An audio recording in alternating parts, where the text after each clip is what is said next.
I'm the wrecking ball, tearing up the scene. Got my YouTube channel, grab a drink and paint. Unleashing art like a beast untamed. Hey guys, welcome to Have a Drink and Paint. Tonight I have kind of a special one. I just watched it this evening. And not a sponsor. Also not a sponsor. I just watched it this evening. It is called Ninja Academy. Now the description that it gave me on Tubi was a police academy style comedy, and that was pretty much it. And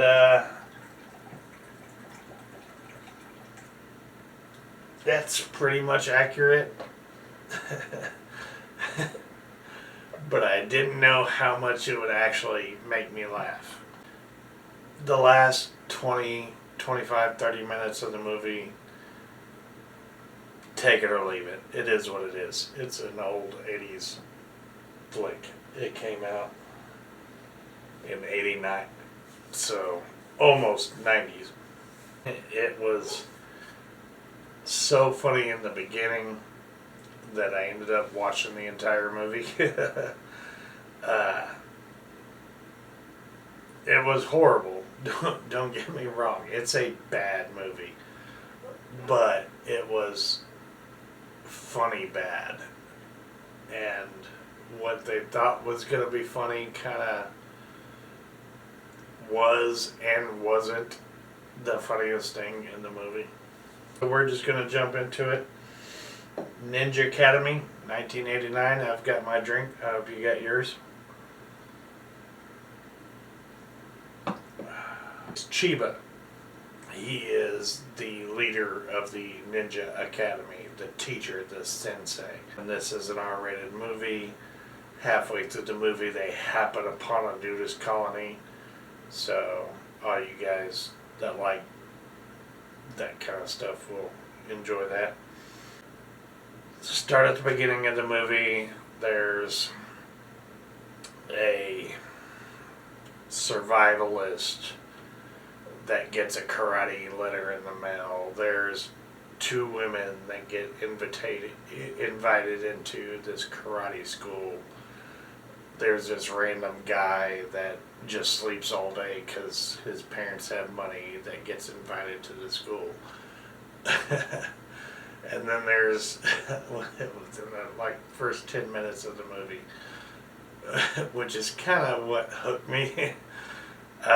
There's a mime, and two guys come over, and he's on the street doing mime stuff, making money in his hat, kind of thing, and they come up, kind of rough him up a little bit, take his money, and they're like, next week, I want you to punch me in the nose because this is getting boring. And then they shove a karate magazine in his hands.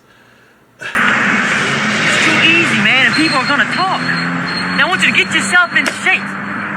And next time we come around, I want you to punch me in the nose.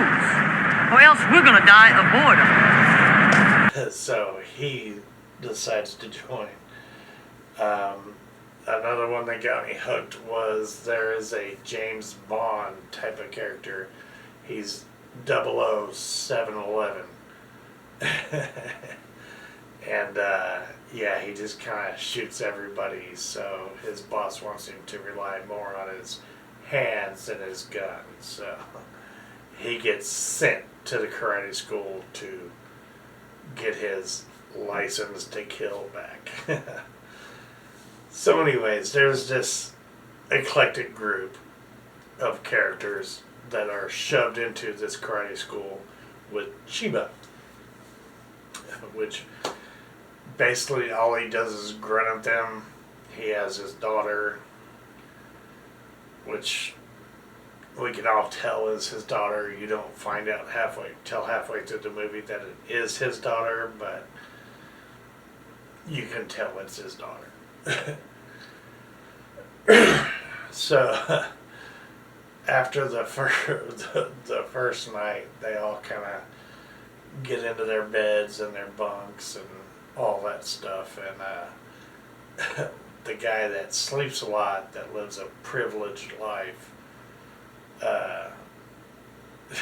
Chiba comes in the middle of the night, like whacks him in the leg with his big stick. And he's like, "You must learn patience," or some random weird stuff. And then he just like giggles and walks off. And this is at like 3 o'clock in the morning. So, anyways, that made me giggle.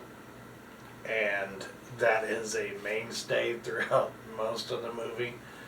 And really, that is probably the only reason I was able to finish the movie. So you got a few other funny parts. I'm just going to run through character by character because it'll be easier that way. So the survivalist guy shows up to camp. He's got just a little strap on his arm. Bazooka. I come to karate camp carrying my bazooka. Fantastic. Never referenced again during the movie. Never has it again. When their whole camp is getting raided by the enemy, doesn't have it. So the bazooka makes no appearance other than just at the beginning of the movie. For the rest of the movie, he's just saying random weird stuff. That's funny. The women, of course, play not much of a role at all, other than objects. That's all I'm going to say about that. This is 89 again. So, and a comedy at that. One of the ones of note is the 00711 guy. So like, they're playing paintball, and this chick comes up, and instead of shooting him, she wants to kiss him, and so he kisses her, and then some guy goes to shoot at him, and he like pulls her in front of him, and he hits her in the back, and then he just drops her. Mind you, these are paintballs, not real bullets, but he drops her like she's dead, and he's like, "Happens all the time." And it's a great line. There's one point where they're doing war calls and they're screaming at each other, "Ruh, ruh," and they have him come up, and he's like, "Ah," I'm like, "Louder, ah, louder." So he like pulls out a little lighter and clicks a button, and a microphone pulls up, and he goes, "Ah," and everybody's like, "Ah," because it's so loud.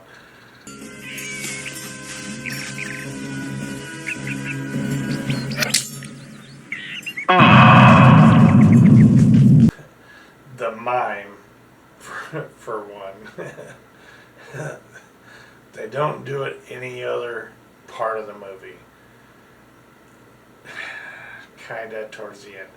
I'll get to that in a second. So, they're having to climb over a wall and get to the other side. Survivalist guy runs up, climbs up, grabs a hold, jumps over. Yeah. The girls just kind of slap against the wall like, "Yeah, I can't do it. I'm a girl." Because, 80s. So, the mime comes up. And he's literally, like, the wall is right here. He's like, and climbs an invisible ladder. This is all they show. And he gets over the wall. So, by that logic, you would assume that the mime is Dr. Motherfucking Strange or some shit. I don't know. But anyways, he makes it over the wall. Towards the end, he acts like there's a wall when he's getting chased by a bad ninja. And opens the door and goes through, and the ninja comes up and goes, "What the heck?" And then he punches him. So, Obviously, there was no wall there. None of it makes any sense. Welcome to the 80s. We're going to be here for a minute. The main thing that kept me watching this movie was, so the privileged guy that got boinked in the middle of the night, every single night Chiba comes in, which Chiba's daughter is attracted to this guy. Kind of not obvious at the beginning, but quarter of the way through you figure it out. And it's kind of a back and forth thing.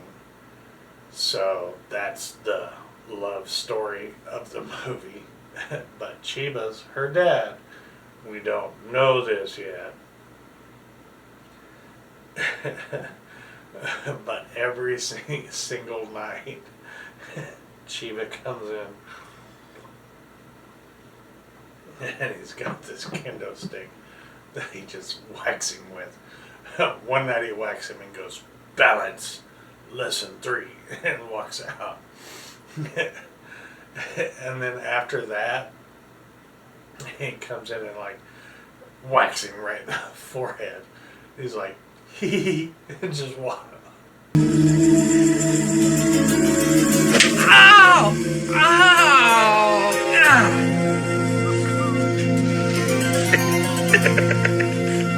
Walks out. And I want to open a bed and breakfast where guests are just all in an open room, and I can pick one person to come in and whack with a stick every night and just giggle and walk out. But anyways, that was the funniest part to me, was he would just and just take off in the middle of the night. It was, at one point he ties up strings with cans and all this stuff that he thinks is going to protect him, and he just walks in and jabs him with the stick. Oh yes you do, girl. So he wakes up and freaks out and gets tangled up in his wires. So that was one of the mainstays throughout the movie that had me pretty much giggling the whole time. There were a few other parts here and there.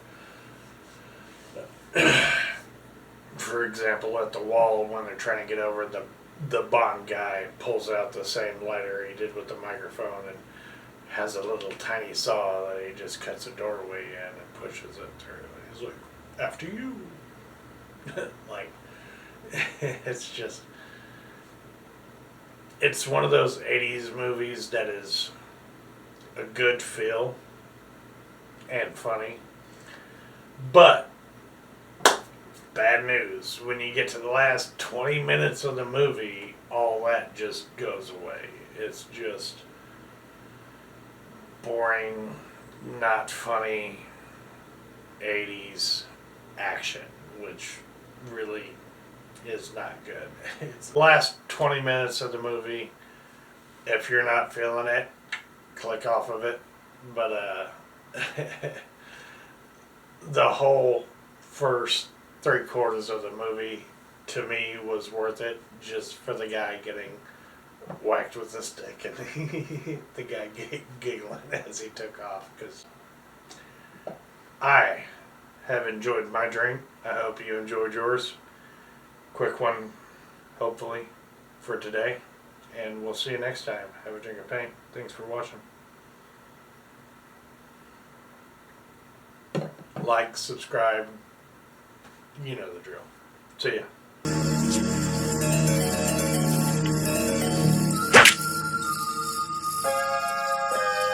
Try not to wake the others on the way out, okay?